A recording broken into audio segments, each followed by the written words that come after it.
Наш круглый стол называется «Терроризм как форма политического воздействия». Я думаю, что все мы прекрасно понимаем, насколько важна эта тема сейчас.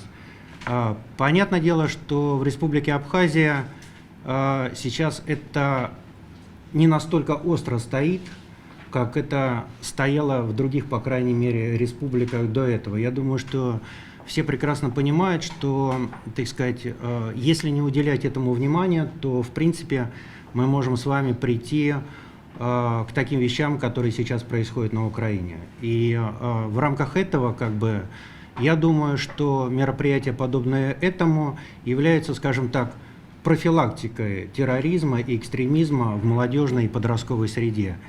И я надеюсь, что в рамках данного круглого стола нам с вами удастся и рассмотреть, какие формы экстремизма, терроризма существуют на сегодняшний момент в подростковой среде, что необходимо предпринять в этой связи и каким образом необходимо реагировать на эти вызовы. И поэтому мы на этот круглый стол пригласили, в первую очередь, конечно же, это и преподавательский состав, потому что мы все прекрасно понимаем, что именно от преподавателей зависит то, каким образом ученики, учащиеся будут смотреть на этот окружающий мир. И я надеюсь, что в рамках этого мероприятия, или, скажем так, это мероприятие будет являться одним из элементов взаимодействия между общественными организациями, между педагогическим сообществом и силовыми структурами, для того, чтобы как раз-таки снизить эти элементы экстремизма и терроризма. Поэтому, собственно, еще раз приветствую от лица Россотрудничества и надеюсь на нашу плодотворную работу. Спасибо. Для того, чтобы получить тот необходимый результат, на который мы все рассчитываем, на существенное и конкретное противодействие такому развитию террористического или экстремистского такого воздействия на нашу молодежь, идеологию, которая, к сожалению, на данном этапе очень развита. Мы видим, то, что происходит с учетом современных технологий, которые используются различными террористическими группами, экстремистскими сообществами во всем мире. Вот это все воздействие, которое осуществляется в отношении молодежи во всем мире, конечно же, может быть и не обойти нашу страну тоже. Поэтому я считаю, что именно в этом направлении нужно вести серьезную работу. И не зря тут представлены представители различных структур и органов, которые непосредственно должны работать с молодежью, с детьми, с подростковым поколением. Это и представители Министерства просвещения, представители силовых ведомств, которые непосредственно ведут свою деятельность, которая связана с борьбой с терроризмом, с экстремизмом. И хотелось бы также отметить, что определенные успехи в этом направлении со стороны нашей службы тоже неоднократно они отмечались. Хочу если кто-то не помнит, напомнить относительно ситуации, которая была с таким серьезным распространением данной проблематики в период до Олимпиады 2014 года. Именно в тот период, благодаря взаимодействию с нашими коллегами с ФСБ, была, так скажем, обезврежена одна из таких серьезных террористических ячеек, которая действовала на территории Республики Абхазия. И дальнейшее, в принципе, тут уже было отмечено, что ситуация, связанная с терроризмом, вообще с этой проблематикой в Абхазии, она на таком достаточно контролируемом уровне, именно благодаря тому, что какие-то определенные успехи были достигнуты, ведется действительно серьезная работа в этом направлении, поэтому ситуация, то, что у нас сегодня в целом благоприятна именно в этом направлении, как раз таки говорит о том, что работа ведется.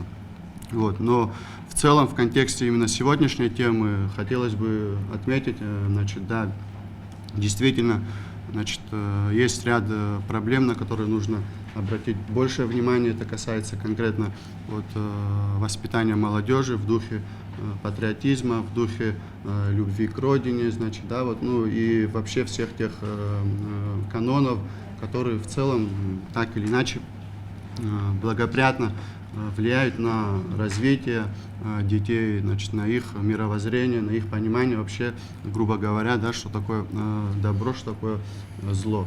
Вот. Я думаю, что в целом, вот, с учетом того, как здесь вот представлены представители различных структур и общественность представлена, я думаю, что значит, ну, результат у нас должен быть положительный, тем более, что значит, есть понимание, что проблему нужно решать, есть понимание, что значит, нужно на эту проблему значит, внимание уделять этой проблеме, да, более значимой и высокой. Поэтому, мне кажется, как бы результат будет.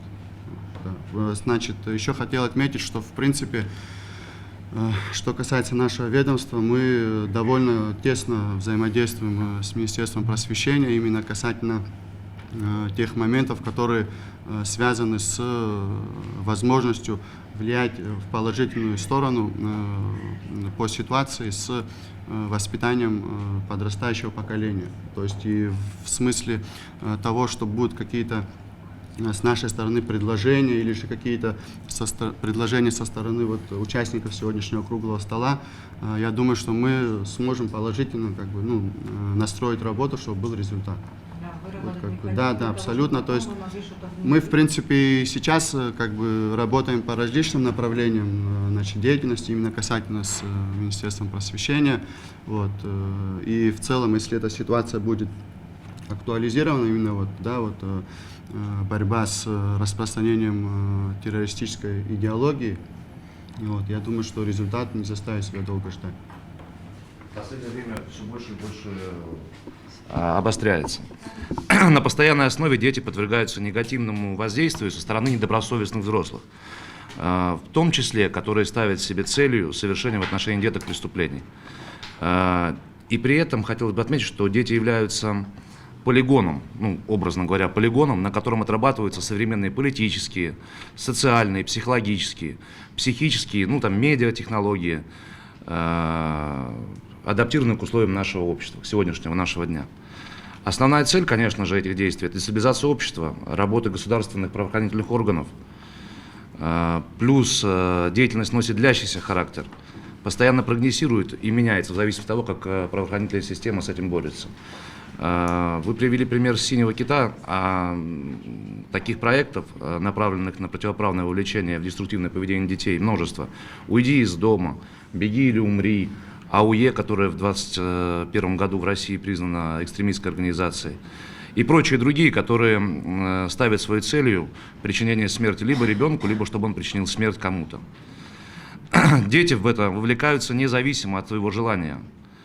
Они попадают в антигосударственную, антиобщественную деятельность, привлекаются к участию в протестных движениях, в антиобщественных акциях, в том числе, которые выражаются в нападениях на сверстников, педагогов, а порой просто на незнакомых людей, прохожих на улице или там, людей, попавших в сложную ситуацию. Но, естественно, это все непрерывно связано с ростом детской смертности. В результате недобровольного, подчеркнусь, искусственно навязанного самоуничтожительного поведения детей. В России в 2017 году, если не ошибаюсь, Министерством внутренних дел сотрудниками уголовного розыска была проведена большая работа в целом ряде регионов, 28 регионов одновременно прошли обыска.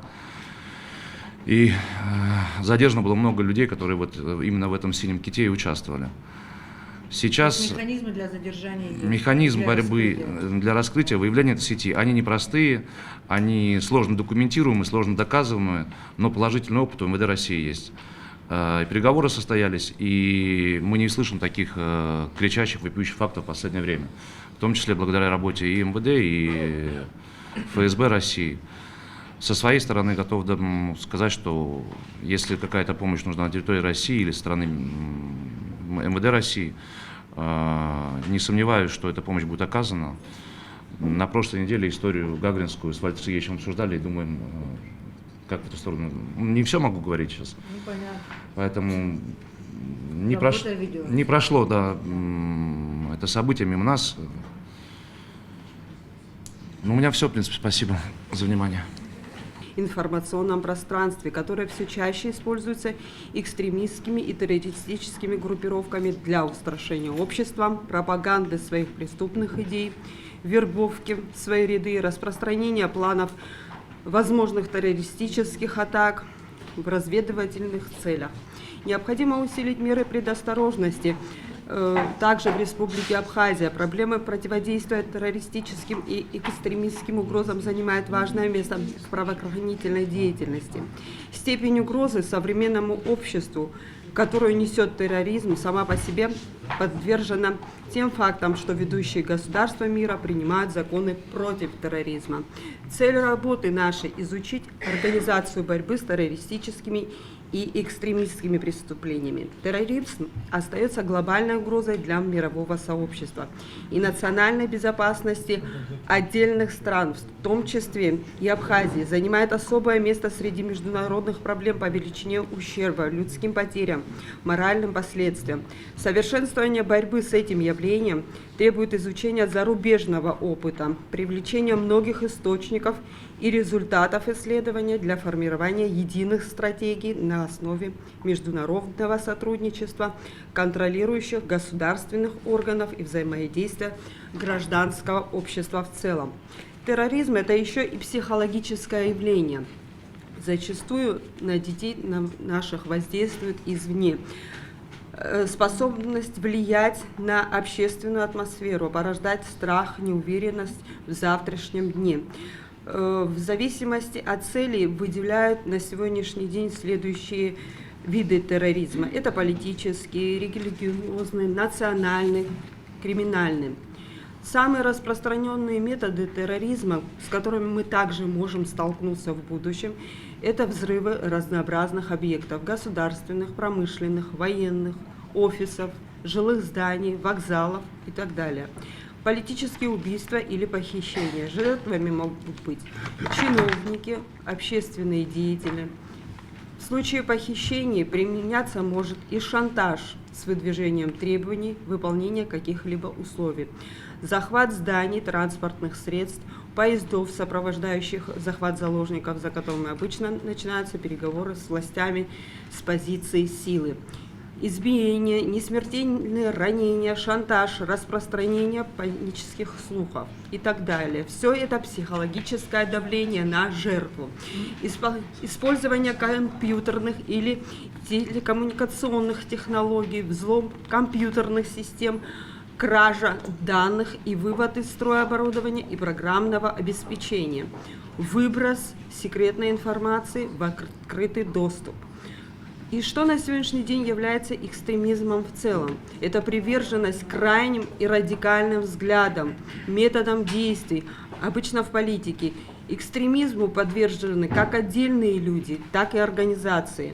Террористов необходимо обезвреживать и наказывать, но искоренить это явление только милицейскими методами, к сожалению, невозможно.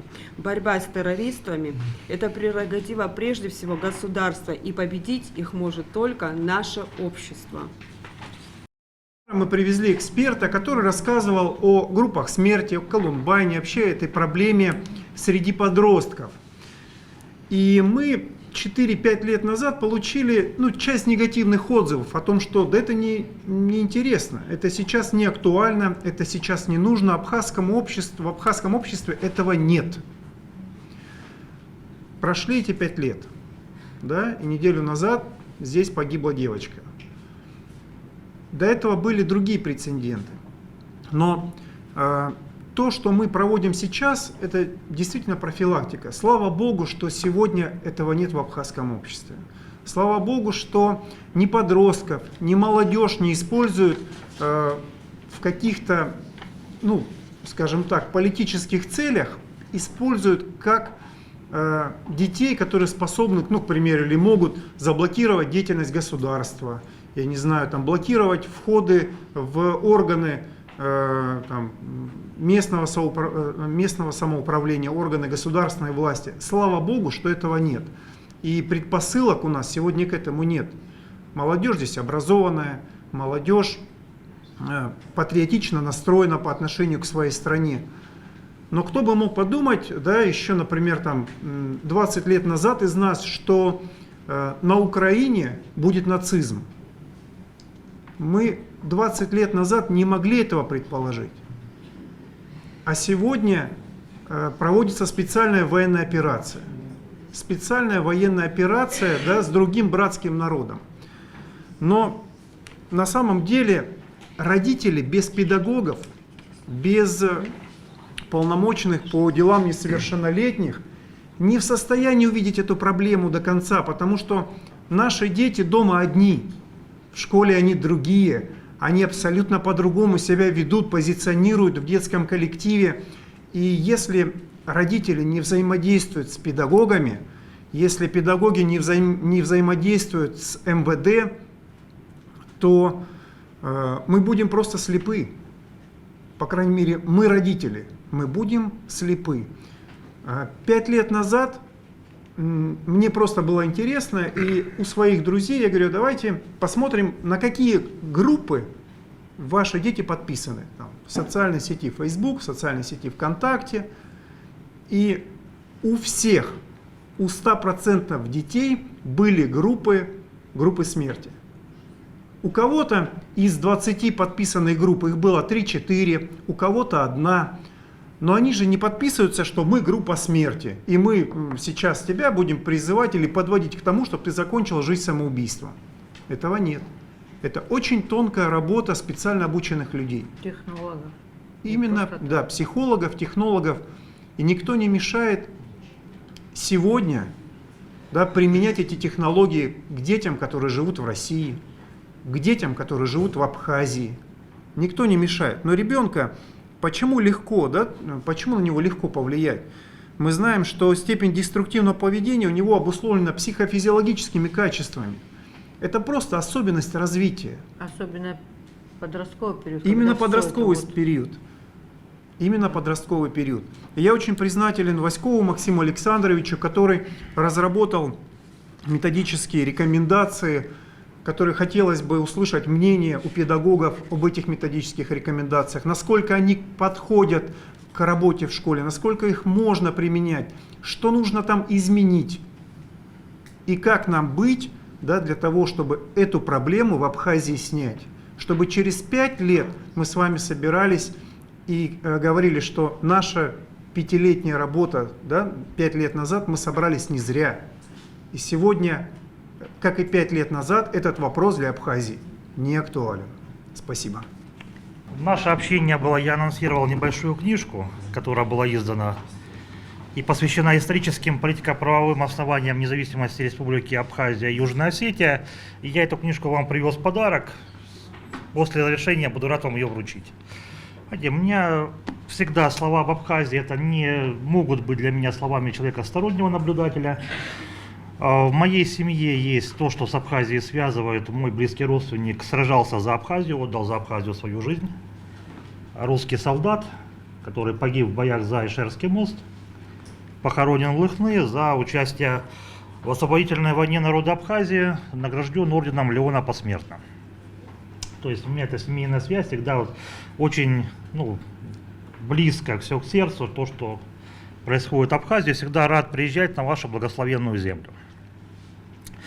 Вот когда мне обозначили участие в этом мероприятии, предложили тему, знаете, вот что такое вообще экстремизм? У меня будет именно посвящено политическому экстремизму. Здесь очень много и очень важные, интересные вещи говорили о том, о разных проявлениях, криминальные, террористические. У меня вот, тем, что я занимаюсь в плане исследователя, это экстремизм. Явление, которое опасно, разрушительно и для личности, опасно, разрушительно для общества. Причем это явление может появляться очень быстро. Может не казаться, что нет предпосылок. Они могут появиться буквально за несколько месяцев, и ситуация может поменяться. Замечательно, что молодежь в любом, в принципе, государстве, если она любит свою страну, если она неравнодушна к тому, что происходит, имеет свое мнение, гражданскую позицию. А также абсолютно нормальное явление, если проявляются по отношению к каким-либо значимым событиям определенные эмоции. Мы живые люди, мы должны их проявлять. Но здесь есть опасность прирастания абсолютно нормальных, приемлемых и необходимых для государства явлений, противоположность политический экстремизм. К сожалению, нельзя быть экстремистом лишь частично. У этого явления есть определенная спираль, есть определенная логика развития. И от деструктивного мировоззрения очень просто и очень быстро перейти к конкретным преступным действиям. Вот интересно, в чем выражается вообще в данном контексте суть экстремизма? Ну, невозможно рационально оценивать происходящие события и найти вариант правильных действий. Здесь же формируется абсолютно враждебное отношение, когда люди, у которых другое мнение, нормально абсолютно, да? Мы по-разному смотрим на жизнь, по-разному воспринимаем события, но здесь не принимается другое мнение изначально. И человек, который его высказывает, рассматривается как враг, которым не как гражданин своей страны, да? С которым можно спорить, можно не соглашаться, но при этом можно найти возможность договориться и вопрос решить. То есть какой-то вот ярлык уже готов? Да, ярлык готовый, которым... Да, это исключает возможность рациональной договоренности и решения проблем. Здесь же формируется и закрепляется склонность решать все возникающие проблемы исключительно силовым путем. То есть не путем соглашения и компромисса, а полное подавление и уничтожение своего оппонента. Это крайние формы, но здесь понятно, как все это может эволюционировать. Да. Абсолютно. На уровне выдавливания боли, получается. Ну, к сожалению, пример Украины показывает, что и на уровне физического уничтожения. Там уже дошла эволюция до крайних абсолютно форм, да.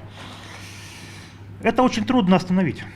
Если процесс запущен, я абсолютно согласен с уважаемым подполковником Камке Вадимом Анатольевичем о том, что действительно, слава богу, например, в абхазском обществе такие процессы нет. Но и, безусловно, согласен с той опасностью, которую обозначили, что нужно работать здесь с мировоззрением. И в плане, чтобы уметь слушать, уметь договариваться, воспринимать мнения, и в плане уметь противостоять идеологическому воздействию, которое начинается, например, с фальсификации истории, да? Тем более, если есть государство и внешние силы, которые заинтересованы использовать любую возможность, чтобы нанести государству вред. К сожалению, экстремистская деятельность, если она появляется, видите, что осложняет ситуацию больше всего? Уходят вопросы из возможности обсуждать какие-то проблемы конструктивно, да? Тенденция к переходу на личности. Самая тяжелая форма любого конфликта, когда от деловых вопросов переходит к личным оскорблениям, к личной неприязни. Вот это сложнее всего урегулировать. В нашем социальном...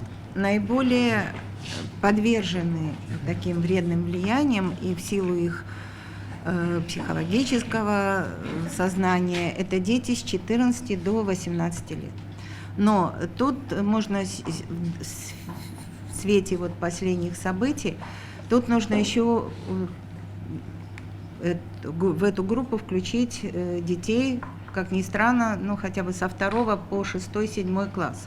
Потому что психологически это наиболее не сформированная еще психика, в виде игр неконтролируемое пользование интернетом. И вот эти группы, как правило, в них входят дети именно, как мы видим, с 3 по 6-7 классы. Там психика не сформирована. С 14 лет у них просто бунтарские настроения. И, к сожалению, что пользуются они и видят в сети интернет, они абсолютно не могут, дети, грубо говоря, переварить эту информацию. И может быть, мы предвосхитили какие-то события. Школы города Сухум, вы, наверное, слышали, с сентября мы запретили пользование телефонов во время уроков. смартфонами, именно смартфонами. Да, дозвониться дозвониться. И некоторые родители были против, что мы не можем несколько сим-карт там предоставлять ребенку. Но все-таки сейчас, конечно, приносят дети телефоны. Может быть, мы какие-то права нарушаем, мы их изымаем, возвращаем или родителям, или ребенку этот телефон, но какой-то уже результат есть. Вот, на примере нашей школы я не могу сказать, но в других школах также прошли общешкольные родительские собрания. Был такой разговор с родителями, что именно доступ к интернету детей пагубно влияет на психику, на успеваемость детей. И большая часть родителей, конечно, согласилась. Другая сторона того, что контролировать весь этот процесс в школе мы более или менее можем, учителя. А вот когда у детей свободное время, родители находятся на работе, даже в вечернее и в ночное время многие родители позволяют своим детям пользоваться смартфонами. В доме включен интернет, и, к сожалению, многие дети подвержены влиянием различных субкультур. Это ни для кого не это то, что не воспринимается нашим обществом. И вот был такой серьезный разговор с родителями, чтобы они ответственность вот за внешкольное пользование телефонами взяли все-таки на себя. Мы вне школы, естественно, мы не можем. Другой вопрос, что дети после школы, я не скажу, что все, но какая-то определенная часть ходит в спортивные секции, занимается кружками, музыкой, танцами и так далее. Но какая-то часть детей все-таки предоставлена самой себе. Я вас перебью на секунду. Да. У нейропсихологов есть такое понятие диета гаджета. То есть это прописано, грубо говоря, каждому ребенку. 5 часов, 6 часов ребенок не должен пользоваться гаджетом вообще. Потому что это все, конечно, влияет. Ну, вы знаете, мы вот наблюдаем, что просто дети, у них мысли о том, что взять, вот пройдет какое-то время и начать пользоваться своим смартфоном. К сожалению, эта зависимость уже развивается чуть ли не с детсадовского возраста в силу наших этих.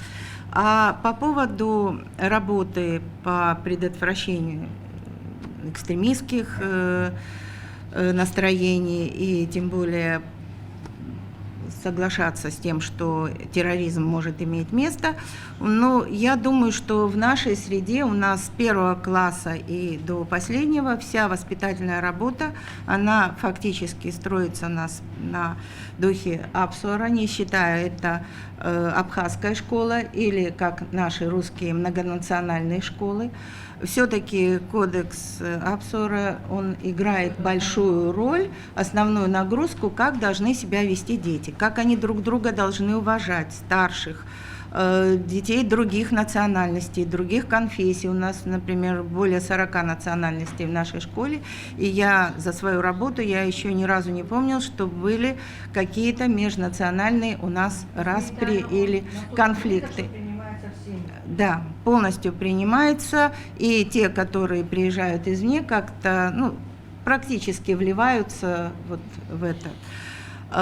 И патриотическое воспитание, конечно, ставится во главу угла. Все, вот сейчас, буквально вчера у нас открылись дни боевой славы в преддверии празднования победы абхазского народа в войне 92-93 годов.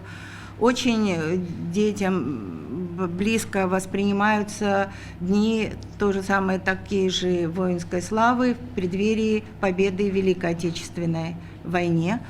И это не два праздника, между ними идет очень много патриотических воспитаний. Это не одна, нет, совершенно.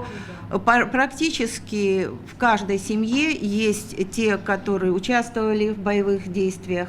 Практически каждая семья перенесла лишение вот этой войны 92-93 годов на себе, и детям, и в семьях преподносится, то, я думаю, практически во всех семьях преподносится это с правильной стороны. Патриотическое воспитание не предусматривает вот этих развития экстремизма и терроризма. Конечно, мы знакомим детей. 1 сентября у нас проводится урок мира, и во всех классах, даже в 1 классе, может, детям это тяжело воспринимать, но бесланская трагедия воспринимается детям как своя, то, что особенно там погибли дети. Первое — это вот движение «Колумбайн». Значит, оно произошло, родоначальники, в 99 году, когда 2 учеников открыли школу, да, и 13 человек погибли, и больше 20 были ранены. В России тоже, наверное, никто не думал, что такое может произойти. Но с 2014 года и по настоящее время, значит, 12 таких нападений произошло на школы, колледжи, институты, и, значит, погибло за это время 41 человек и 171 ранены. И вот участники, они, большинство кого-то задерживали, кто-то сам с собой покончил. И, честно говоря, ни их родители, ни близкие не замечали, и они не ожидали, что такое может произойти. Второй аспект, на чем бы я хотел остановиться. Знаете, многие республики Северного Кавказа, Российской Федерации, значит, когда распался Советский Союз, свобода совести, вероисповедания, и очень многие молодые ребята заинтересовались религией, исламом.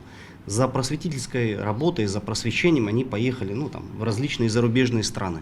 Кто-то действительно получил это просвещение и набрался каких-то очень грамотных вещей, но кто-то попал в руки не тех учителей, и мы знаем, что после этого происходило. Это были взрывы жилых домов, как в Москве, в Волгодонске. Было нападение на школу в Беслане, где столько детей погибло. Было нападение на Назрань, было нападение на Ингушетию. И тоже, честно говоря, когда беседовали с этими нападавшими и с их родственниками, никто не ожидали, что может это случиться и может это произойти. Поэтому лучшая работа – это сработать на упреждение. И мне кажется, вот это круглый стол, вот это мероприятие, которое вы организовали, оно очень правильное, актуальное. Все это еще усугубляется действительно информационными технологиями, доступом к интернету, где ты можешь как найти массу полезного, так и не совсем полезного. И, простите, если я такое сравнение проведу, значит, как с выявлением болезни. Чем раньше мы ее выявим, тем проще будет человека вернуть в нормальное русло. И мне кажется, вот именно в этом задача еще нашего круглого стола.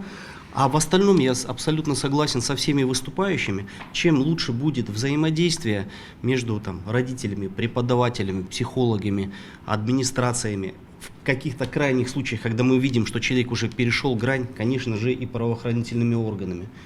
Но только профилактика – это, на мой взгляд, все-таки главная задача.